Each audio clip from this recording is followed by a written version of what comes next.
The Curses and the Covenants, A History Weaver Mystery, Book 2, by Connie Worden. Read by the author. Chapter 29. September 2nd, 1898. The sun has risen on a new day, and so have I, eager to spend some more time in the rocking chair, which all purchased for me from Penhurst before the birth of our baby, pen and paper and Bible in hand, to see what new truths, old truths, but new to me, I can glean from the Bible's pages and transfer onto mine. When I noticed in my reading last night the wonderful truth that Adam and his wife were not called cursed, though they were much affected by the curses, I was so greatly helped and encouraged that I found I must write about it, then and there, even though the hour was growing late.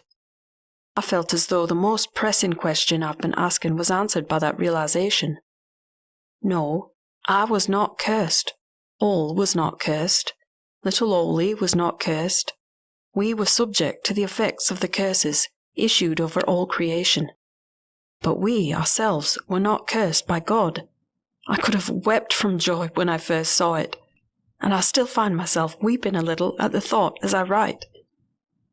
Yet God did speak his curses over all creation, which fell on mankind, and womankind, if there be such a word, in specific ways. Again, the old question, why? Since the deaths of the two nearest and dearest on earth to me, I have been thinking much about death. Though such a sadness it leaves in its wake, I now see, at least partially, why death is necessary. When, in my recent illness, I was too weak to even sit up, and I began to despair of life, I started to think what a mercy it was that I should die and go to rejoin my baby and my husband. To escape the sorrow and the suffering seemed the greatest good. Just oblivion seemed greatly to be desired, even if nothing else followed that state. As in the old Shakespearean play, it seemed a consummation devoutly to be wished. Now that I've regained the will to live, I am glad of it, that I did live, I mean. I have at least a curiosity to see what will become of me in the future, and who my child will be, and what will be his future. But I can still recapture my new understanding of death that grew out of that terrible time. It is a mercy. In a world such as ours, it is a mercy. Imagine living on forever and ever with sin, sorrow, suffering, sickness, struggle and strife, and all the other effects of the curses of Genesis 3. It's not to be thought of. The thought of it is too terrible. Immortality without perfection is simply a nightmare. I see that now. And so we all must die. Myself, all, even little Ollie. Someday. Though his someday was so very soon and his life so very short, all of us must die. There would be no other way of escape, and there must be one.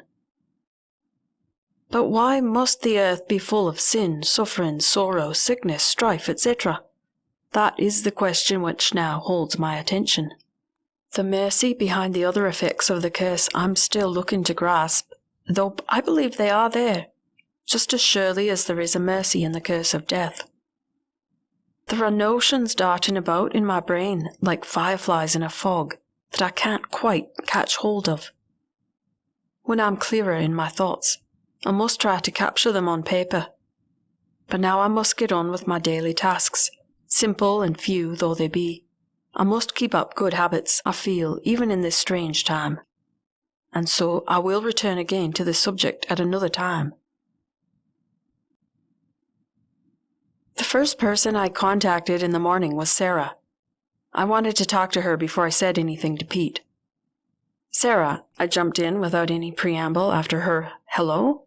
Did you say anything to anyone about Julia's journal? You mean about her mom giving it to you? No? No one at all? No, no one. Oh, well, I did say something to Pete when I saw him yesterday, only because I thought he must have known. I thought you would have told him about it already.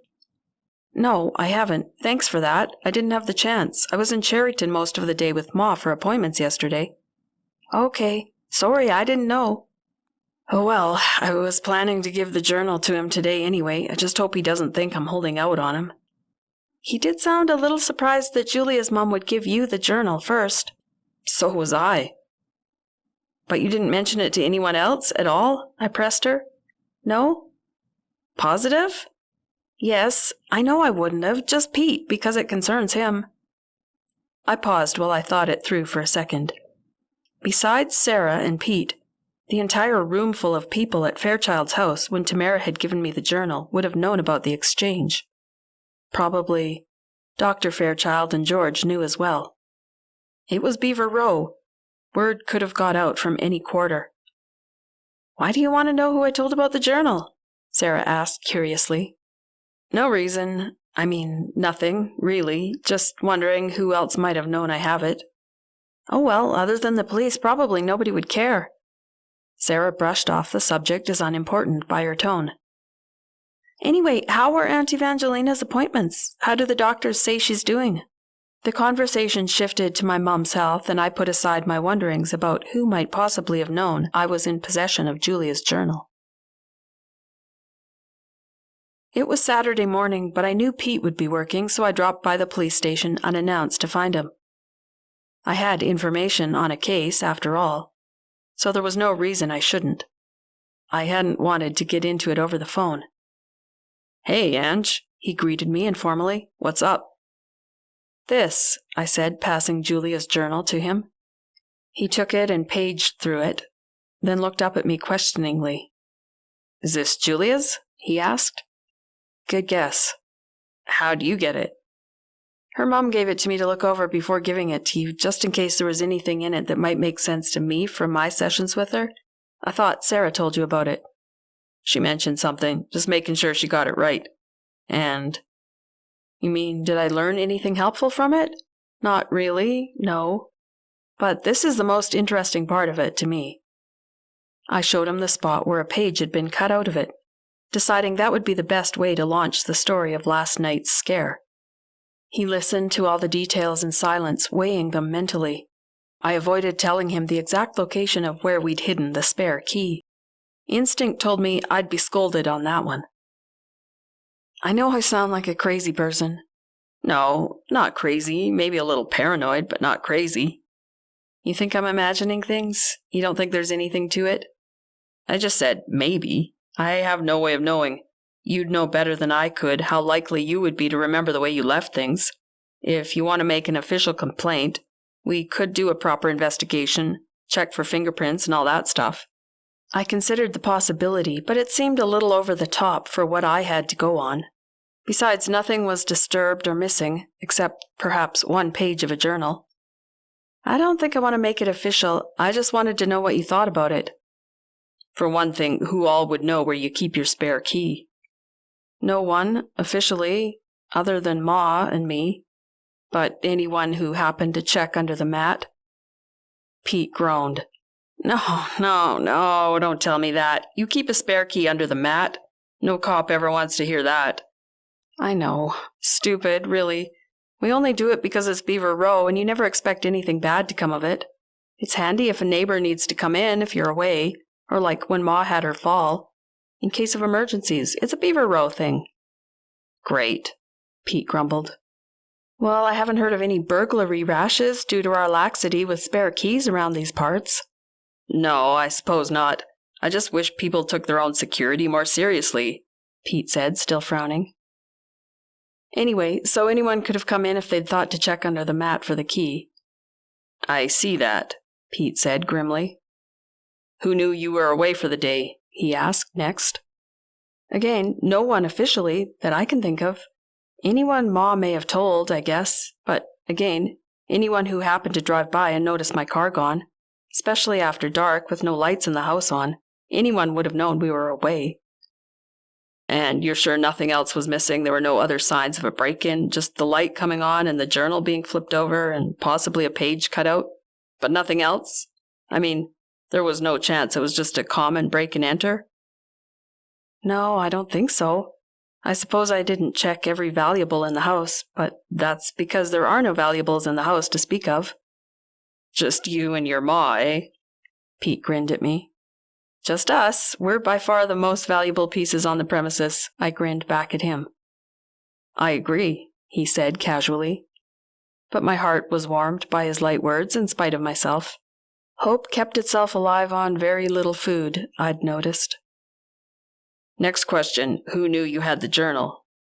I'd already briefed myself for that one, so I listed all the people I could remember seeing in the Fairchilds' living room when I'd dropped off the casserole.